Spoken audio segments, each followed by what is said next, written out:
Em nome do Pai que me criou, do Filho que me resgatou, do Espírito Santo que me santificou. Divina vontade reina na minha vontade. Ó minha mãe, eu te amo e tu me amas. Dai-me um gole da vontade divina à minha alma. Me abençoa, Mãe, para que todas as minhas ações sejam feitas diante dos vossos olhos maternais. Amém. Suprema Majestade, eu venho em sua divina vontade, em nome de todos, do primeiro ao último homem que existirá na terra, para dar a ti as homenagens que tendes direito, as adorações, os louvores, o amor, as reparações por todos e por cada pecado. Vem o Senhor na sua divina vontade, dou-te a minha vontade humana por meio do Imaculado Coração de Maria, que possui todos os dons e os frutos da divina vontade. Dai-me, Senhor, então, a tua divina vontade. Vem, ó divina vontade, nesta ação que eu estou a fazer, e em todas as ações que eu farei durante este dia. Amém. Fiat. Vinde, Espírito Santo, vinde por meio da poderosa intercessão do Imaculado Coração de Maria, vossa amadíssima esposa e nossa mãe. Amém. Continuando a leitura do livro A Mística Cidade de Deus, de Maria de Ágreda. O livro é o 1, tomo 1, o capítulo é o 11.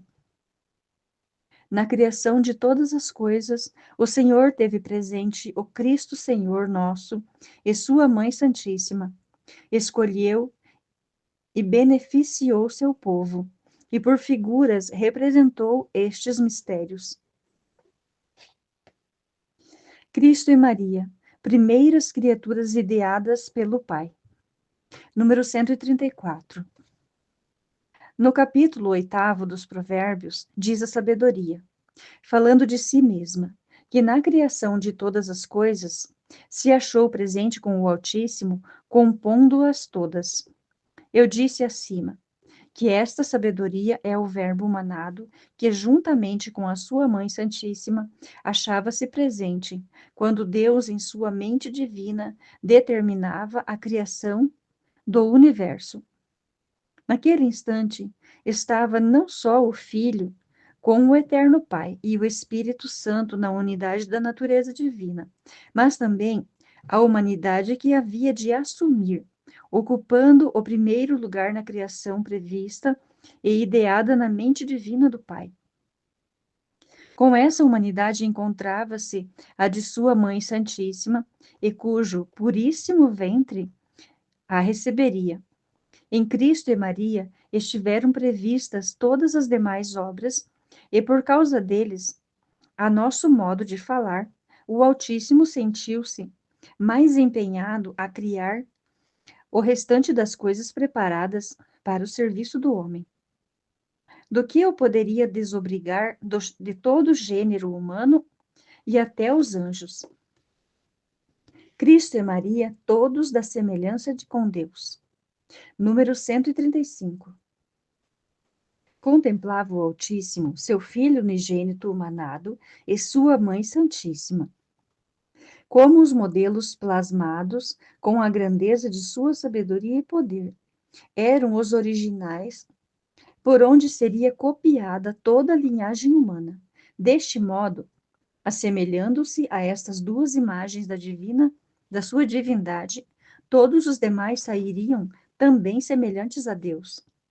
Criou, além disso, as coisas materiais necessárias para a vida humana, com tal sabedoria que muitas serviriam de símbolos para representar de algum modo aos dois principais objetos que principalmente Deus tinha em vista e a quem elas serviriam, Cristo e Maria. Assim formou os dois luminares do céu, Sol e Lua, que separando a noite e o dia, se assemelhariam ao sol da justiça, Cristo e sua Mãe Santíssima, formosa como a lua. Separam a luz e dia da graça, da noite e das trevas do pecado. Separam a luz e dia da graça, da noite, das trevas do pecado. Com suas contínuas influências, o sol ilumina a lua, e ambos a todas as criaturas, desde o firmamento com seus astros até as mais ínfimas em todo o universo. O homem é criado para conhecer e amar a Deus. Número 136. Criou as demais coisas, aumentando-lhes a perfeição por considerar que haviam de servir a Cristo e Maria Santíssima, e por eles aos demais homens. Antes de tirar a estes do nada, preparou-lhes deliciosa e abundante, segura e mais célebre mesa que há de Assuerro, como os havia de criar para sua alegria e convidá-los às delícias de seu conhecimento e amor. Cortês e generoso Senhor não quis que o convidado esperasse ser criado e achar-se sentado à mesa do divino conhecimento e amor seria uma só coisa, não adiando o que tanto importava ao homem, o reconhecimento e louvor de seu Criador. Criação de Adão e Eva, semelhantes a Cristo e Maria. Número 137. No sexto dia da criação, formou e criou Adão na compleição física de 33 anos, idade em que Cristo havia de morrer, e não parecido à sua humanidade santíssima, que no corpo era mínima a diferença, e a alma semelhante à sua quanto à natureza. De Adão formou Eva, tão semelhante à Virgem, que a reproduzia nas feições e em toda a pessoa. Contemplava o Senhor, com sumo agrado e benevolência, estes dois retratos dos originais que oportunamente criaria. Por causa destes, lhe concedeu muitas bênçãos, como para se entreter com eles e seus descendentes, enquanto esperava o dia no qual havia de formar Cristo e Maria. Inveja de Lúcifer pelos primeiros homens. Número 138. Todavia, o feliz estado no qual Deus criara os dois primeiros pais do gênero humano durou muito pouco. Contra eles, logo se despertou a inveja da serpente que espreitava a sua criação. Apesar de que Lúcifer não pudera ver a formação de Adão e Eva, como vira todas as outras coisas no momento de serem criadas, não quis o Senhor mostrar-lhe a criação do homem, tampouco a formação de Eva da costela, e só os viu quando apareceram juntos. Quando o demônio viu a admirável compleição da natureza humana, superior a todas as demais criaturas, a beleza das almas e também dos corpos de Adão e Eva, conhecendo o paternal amor que lhes votava o Senhor e que os fizera donos e senhores de toda a criação com promessas de vida eterna, enfureceu-se de a ira deste dragão. Não há língua que possa explicar a violência com que se agitou aquela besta feroz. Incitado pela inveja, desejou tirar-lhes a vida, e como um leão o teria feito, se não fosse detido por outra força superior. Por este motivo, estudava e procurava modo para os rebelar contra o Altíssimo e derrubá-los da graça divina. O demônio começa a observar Adão e Eva. Número 139. Enganou-se Lúcifer porque, embora desde o princípio o Senhor lhe houvesse manifestado que o Verbo far-se-ia homem no seio de Maria Santíssima, não lhe declarou onde e como.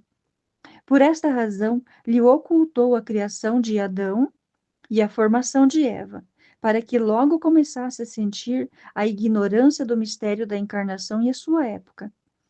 Como o ódio do demônio visava principalmente Cristo e Maria, começou a suspeitar-se por acaso Adão teria saído de Eva, sendo ela a mãe e ele o verbo manado.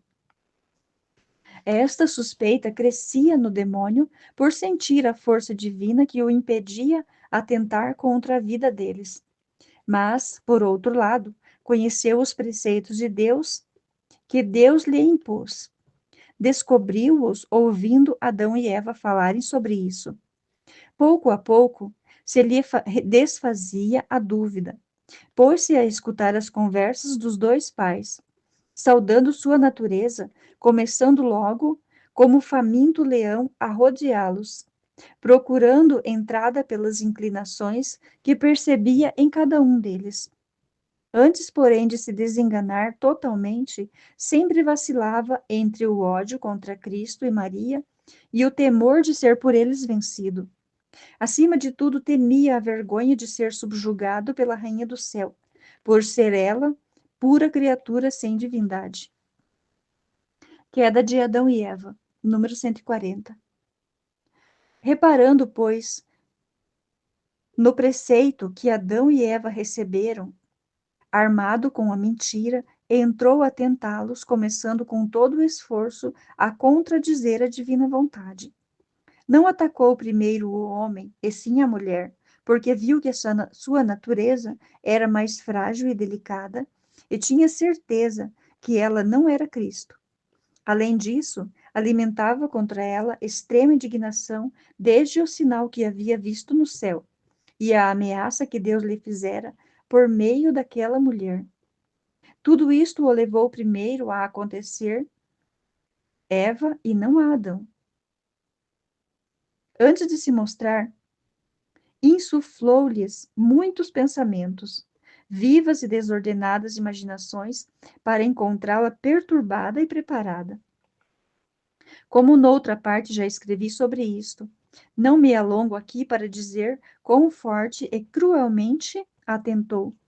Basta agora, para meu intento, de saber o que dizem as Santas Escrituras, que tomou a forma de serpente e falou a Eva, com ele imprudentemente embulou conversa, entabulou conversa. De ouvi-lo e responder-lhe, passou a lhe dar crédito, e daqui a violar o preceito. Por fim, persuadiu o marido que o violasse, para dano seu e de todos, perdendo eles e nós o feliz estado no qual os havia posto o Altíssimo. Deus não abandonou o homem pecador. Número 141. Quando Lúcifer viu a queda dos dois, e que a formosura interior da graça e justiça original de suas almas transformara-se na fealdade do pecado, foi incrível o alvoroço e triunfo que celebrou com seus demônios. Não tardou, porém, seu desapontamento, porque conheceu quão misericordioso, ao contrário do que desejava, mostrou-se o amor divino com os dois delinquentes. Deu-lhes tempo para fazer penitência com esperança do perdão e de sua graça, para que iam se dispondo com dor e arrependimento. Entendeu Lúcifer que lhes era restituída a formosura da graça e amizade com Deus. E estes efeitos da contrição enfureceram novamente todo o inferno. A sentença que Deus fulminou contra os réus aumentou seu desgosto por verificar que se enganara. Acima de tudo, o atormentou ouvir a renovação daquela ameaça que lhe fora feita no céu, a mulher que esmagará a cabeça. Bons e maus. Número 142. Multiplicaram-se os filhos de Eva depois do pecado, e este passou a servir de distinção entre bons e maus, escolhidos e réprobos, uns que seguem a Cristo nosso Redentor e Mestre, outros a Satanás. Os escolhidos seguem seu chefe na fé, humildade, caridade, paciência e todas as virtudes, e para vencerem são assistidos, ajudados e aperfeiçoados pela divina graça e dons que lhes mereceu o mesmo Senhor e reparador de todos. Os réprobos, porém, sem receberem estes benefícios e favores de seu falso caudilho, nem esperar outro prêmio mais que a pena e confusão eterna do inferno. Seguem-no por soberba e presunção, ambição, torpezas e maldades introduzidas pelo pai da mentira e autor do pecado. Abel e Caim, Jerusalém e Babilônia. Número 143. Não obstante, a inefável benignidade do Altíssimo lhes deu sua bênção para com ela crescerem e se multiplicar a estirpe humana. Permitiu, porém, sua altíssima providência que o primeiro parto de Eva herdasse as primícias do primeiro pecado no injusto Caim, e o segundo figurasse no inocente Abel, o reparador do pecado, Cristo Senhor nosso. Assim começou a revelá-lo na figura de sua pessoa e na imitação de seu espírito. No primeiro justo se inaugurou a lei de Cristo e sua doutrina, da qual todos os demais haviam de ser discípulos, padecendo pela justiça, odiados e oprimidos pelos pecadores e réprobos, seus próprios irmãos. Em Abel, estrearam-se a paciência, a humildade e a mansidão. Em Caim, a inveja e todas as maldades que cometeu, em proveito do justo que as padeceu, e em prejuízo de si mesmo, que aparentemente triunfou. Começou deste modo o drama que o mundo apresentaria em seu crescimento, formado pelas duas cidades, Jerusalém para os justos e Babilônia para os réprobos, cada qual com o seu chefe e cabeça. O primeiro e o segundo Adão, número 144. Quis também o Altíssimo que o primeiro Adão, no modo de sua criação, fosse figura do segundo. Antes de Adão, lhe preparou o povo de todas as criaturas, das quais o fez Senhor e cabeça. Antes de enviar seu unigênito, deixou passar muitos séculos para que encontrasse, na multiplicação do gênero humano, povo de quem havia de ser cabeça, mestre e rei verdadeiro. Deste modo, não estaria um momento sem povo e súditos. Esta é a ordem e a harmonia maravilhosa com que tudo dispôs a divina providência, sendo posterior na execução o que fora anterior na intenção. O povo escolhido, número 145. Adiantando-se os tempos para o Verbo descer do seio do Eterno Pai e vestir nossa mortalidade, escolheu, separou e preparou um povo nobilíssimo, tão admirável, que nem antes nem depois houve outro. Nele formou uma linhagem ilustre e santa, da qual o Verbo desceria, segundo a natureza humana. Não me detenho em referir esta genealogia. Cristo Senhor nosso, por não ser necessário, tendo-a escrito os evangelistas, digo apenas, louvando, quando posso, ao Altíssimo, em que muitas ocasiões me foi mostrado o incomparável amor que teve ao seu povo, os benefícios que lhe concedeu, os sacramentos e mistérios que nele encerrou, manifestados depois em sua santa igreja. Jamais adormeceu, nem dormiu, nem dormitou.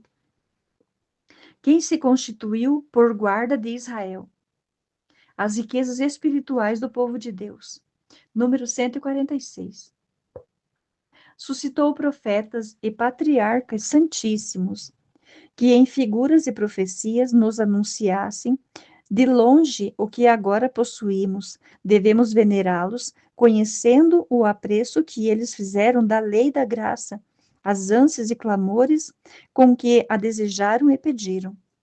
A este povo, Deus manifestou seu ser imutável por muitas revelações a nós legadas nas Escrituras, onde se encerraram imensos mistérios e cujo conhecimento devíamos chegar pela fé. Todos foram cumpridos e confirmados pelo Verbo manado, deixando-nos segura doutrina e para sua igreja o alimento das sagradas Escrituras. Ainda que os profetas e justos daquele povo não puderam ver a Cristo corporalmente, foi o Senhor liberalíssimo com eles, manifestando-lhes em profecias e movendo-lhes os afetos para que pedissem sua vida e a redenção de todo o gênero humano. A consonância e a harmonia de todas essas profecias, mistérios e desejos dos antigos padres eram para o Altíssimo, música suavíssima a ressoar o seu íntimo. Com ela, o nosso parecer entretinha e esperava e apressava o tempo para descer ao convívio dos homens. O Gênesis, número 147. Para não me deter muito no que o Senhor me deu a conhecer sobre este assunto, é para chegar ao que vou procurando as preparações que fez este Senhor para enviar ao mundo o Verbo humanado e a sua Santíssima Mãe. Farei uma descrição sucinta, segundo a ordem das Divinas Escrituras. O Gênesis contém o que respeita ao exórdio e a criação do mundo para a linhagem humana, a divisão das terras e povos, o castigo e a restauração, a confusão das línguas e a origem do povo escolhido, sua descida ao Egito e outros muitos grandes mistérios declarados por Deus a Moisés. Por intermédio dele, chegamos a conhecer o amor e a justiça que, desde o princípio, Deus usou para trazer os homens ao seu conhecimento e serviço e indicar o que havia determinado fazer no futuro.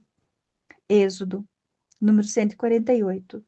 O Êxodo contém o que sucedeu no Egito com o povo escolhido, as pragas e castigos que enviou para misteriosamente resgatá-lo, a saída e travessia do mar, a lei escrita, dada com tantas preparações e prodígios e outros mistérios, e outros muitos mistérios que Deus operou para o seu povo, umas vezes afligindo seus inimigos, outras a eles, castigando a uns como juiz severo, corrigindo a outros como Pai amantíssimo, e ensinando-lhes a conhecer a utilidade das provações.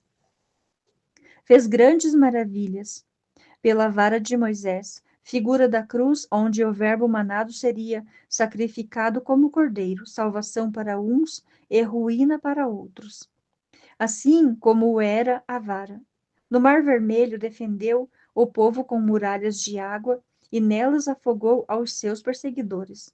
Por todos estes mistérios, ia tecendo a vida dos santos com alegria e pranto, trabalhos e consolações, e com infinita sabedoria e providência, neles reproduzia a futura vida e morte de Cristo nosso Senhor. Levítico, número 149. No Levítico descreve a ordem de muitos sacrifícios e cerimônias legais para aplacar a Deus.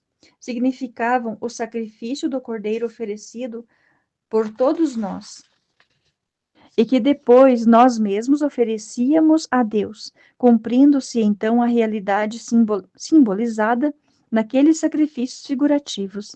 Descreve também as vestes de Arão, sumo sacerdote e figura de Cristo, ainda que este iria ser a ordem de Melquisedeque, superior a Arão. Números, número 150. Os números contêm as estadas do deserto, no deserto, simbolizando o que acontecia com a Santa Igreja, com o Verbo humanado, com a sua Santíssima Mãe e também com os demais justos. Sob diversos sentidos, tudo está compreendido naqueles sucessos da coluna de fogo, do maná, da pedra que verteu água, além de outros grandes mistérios contidos noutros acontecimentos.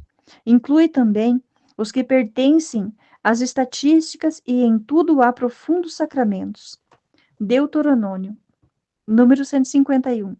Deuteronômio é como a segunda lei, não diferente, mas redigida em outro estilo e mais apropriadamente figurativa da lei evangélica, demorando pelos ocultos juízes de Deus e a conveniência conhecida por sua sabedoria a assumir a natureza humana, renovada e criava leis que se assemelhassem àquela que depois estabeleceria por seu unigênito filho.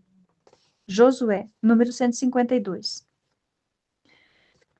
Jesus, Navé ou Josué, atravessando o Jordão, introduz o povo de Deus na terra da promissão e a reparte. Pelo seu nome e por suas grandes façanhas, é expressiva figura de nosso Redentor. Representou-o na destruição dos reinos que o demônio possuía, e na separação entre os bons e os maus no último dia. Os juízes, número 153. Depois de Josué, estando já o povo na posse da terra prometida e desejada, que propriamente representa a igreja adquirida por Jesus Cristo, com o preço de seu sangue, vem o livro dos juízes. Deus os estabelecia para governar seu povo e atuavam particularmente nas guerras devido aos contínuos pecados e idolatria aos israelitas. Eram atacados pelos filisteus e com outros inimigos vizinhos, dos quais Deus os defendia e libertava, quando a ele se convertiam pela penitência e emenda de vida. Refere-se neste livro à ação de mulheres fortes e valorosas, como Débora, julgando e libertando o povo de uma grande opressão. Jael, que também concorreu para a vitória. Todas estas histórias são expressas figuras e testemunhos do que se passa na igreja. Os reis, número 154. Depois dos juízes vêm os reis, pedidos pelos israelitas para no governo serem como os demais povos. Contém estes livros grandes mistérios da vinda do Messias. Eli, sacerdote, e Saul, rei, ambos tragicamente mortos, representam a reprovação da antiga lei. Sadoc e Davi figuram no novo reino e sacerdócio de Jesus Cristo, com a igreja e seu pequeno número de fiéis em relação ao resto do mundo. Os outros reis de Israel e Judá e seus cativeiros figuram outros grandes mistérios da Santa Igreja. Jó, número 155. Por essas épocas existiu o pacientíssimo Jó, cujas palavras são muito misteriosas. Nenhuma há sem profundos mistérios da vida de Cristo nosso Senhor, da ressurreição dos mortos, do último juízo em nossa própria carne, da força e astúcia do demônio e seus ataques. Acima de tudo, apresentou o Deus como espelho de paciência aos mortais. Com ele aprendemos como padecer as tribulações depois da morte de Cristo, que já presenciamos, pois antes dela existiu um santo que só de ouvir a grande distância no tempo limitou com tanta paciência. Os patriarcas e profetas, número 156. Nos muitos e grandes profetas que Deus enviou a seu povo no tempo dos reis, porque então havia mais necessidade deles. Há numerosos mistérios. Por eles, o Altíssimo não omitiu revelar nenhum dos que pertenciam à vinda do Messias e sua lei. Outro tanto fez ainda que, mais de longe, com os antigos pais e patriarcas, tudo era multiplicar retratos e imagens do Verbo manado e preparar-lhe o povo e a lei que devia ensinar. Abraão. Número 157. Nos três grandes patriarcas, Abraão, Isaque e Jacó, depositou grandes e valiosas graças para poder chamar-se Deus de Abraão, Isaque e Jacó. Com este nome, quis honrar a si e homenagear a eles, manifestando sua dignidade, excelentes virtudes e os sacramentos que lhes havia confiado, para fazer uma clara representação do que o Eterno Pai executaria com seu unigênito. Provou Abraão, mandando-o sacrificar Isaque. Quando, porém, o obediente pai estava para fazer o sacrifício, impediu-o o mesmo Senhor que lhe havia ordenado. Somente ao Pai eterno ficaria reservada a execução de tão heróico ato, imolando efetivamente seu unigênito, o que somente em tentativa fez Abraão. Parece que nisto os ciúmes do amor divino foram tão fortes quanto a morte. Não convinha, entretanto, que tão expressa figura ficasse incompleta, e assim cumpriu-se o sacrifício quando Abraão imolou o carneiro. que também representava o cordeiro que havia de tirar os pecados do mundo. Jacó. Número 158. Jacó mostrou aquela misteriosa escada cheia de significados. O principal foi apresentar o Verbo divino humanado, que, tendo o Pai descido a nós, é caminho e escada por onde subimos a ele. Pelo Verbo humanado sobem e descem os anjos que nos iluminam, guardam e nos levam em suas mãos, a fim de que não nos firam as pedras dos erros, heresias e vícios em que está semeado o caminho da vida mortal. Por entre tais pedras, podemos subir seguros esta escada por meio da fé e esperança, partindo da Santa Igreja, casa de Deus, onde se encontra a porta do céu e da santidade. Moisés. Número 159. Para constituir Moisés chefe de seu povo e seu delegado junto ao faraó, mostrou-lhe aquela mística sarça, que ardia sem se consumir, indicava perfeitamente a divindade descoberta, encoberta pela nossa humanidade, sem que o humano derrogasse o divino, nem o divino destruísse o humano. Juntamente com esse mistério, assinalava também a perpétua virgindade da mãe do Verbo, não somente no corpo, mas também na alma. Não seria manchada nem ofendida, apesar de ser filha de Adão, vestida e formada daquela natureza, queimada pela primeira culpa. Davi, número 160. Suscitou também Davi, homem segundo o seu coração, que pôde dignamente cantar a misericórdia do Altíssimo. Encerrou em seus salmos todos os mistérios, não apenas da lei da graça, mas ainda da lei escrita e da lei natural. Não cessava de falar dos testemunhos, juízos e obras do Senhor, porque os tinha no coração para os meditar dia e noite. No perdoar injúrias foi expressa imagem ou figura daquele que havia de perdoar as nossas, pelo que lhe foram feitas as mais claras e seguras promessas da vinda do Redentor do mundo. Salomão. Número 161. Salomão, rei pacífico, figura do verdadeiro rei dos reis, manifestou sua grande sabedoria. Expôs em diversas composições escritas os mistérios de Cristo, especialmente nas metáforas dos cânticos, onde encerrou os mistérios entre o Verbo humanado e a sua Mãe Santíssima, entre a Igreja e os fiéis. Ensinou também regras de costumes, por diversos modos, e daquela fonte tem bebido as águas da verdade e vida outros muitos escritores. Isaías e Jeremias, número 162.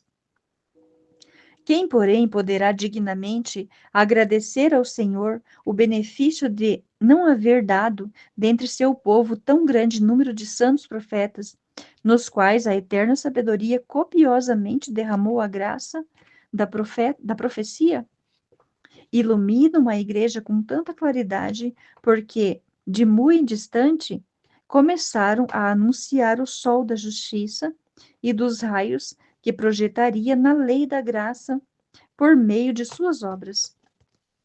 Os dois grandes profetas, Isaías e Jeremias, foram escolhidos para anunciar-nos, no modo sublime e suave, os mistérios da encarnação do Verbo, seu nascimento, vida e morte. Isaías predisse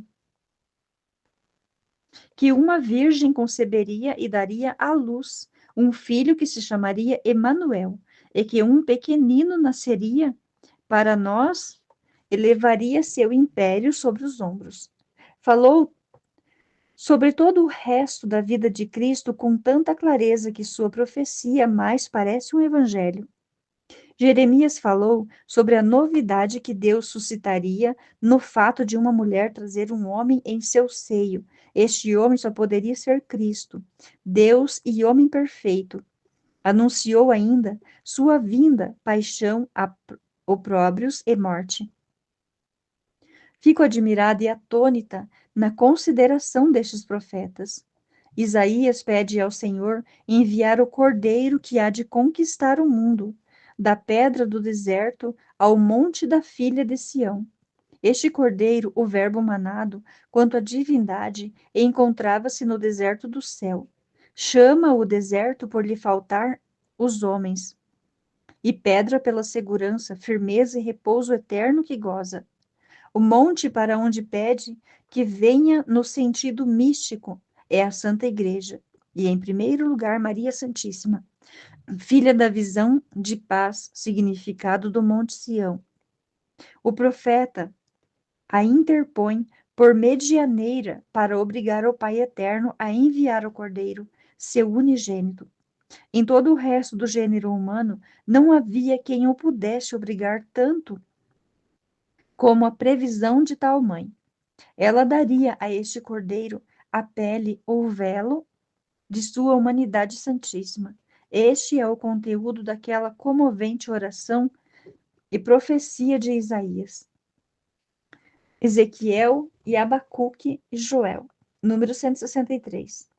Ezequiel também viu esta Virgem Mãe na figura ou metáfora daquela porta fechada, somente para o Deus de Israel aberta, sem que nenhum outro homem passasse por ela.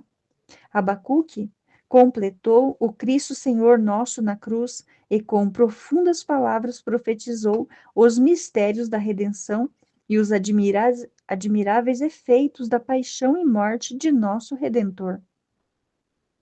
Joel descreve a terra das 12 tribos, figura dos 12 apóstolos que seriam cabeça de todos os filhos da igreja.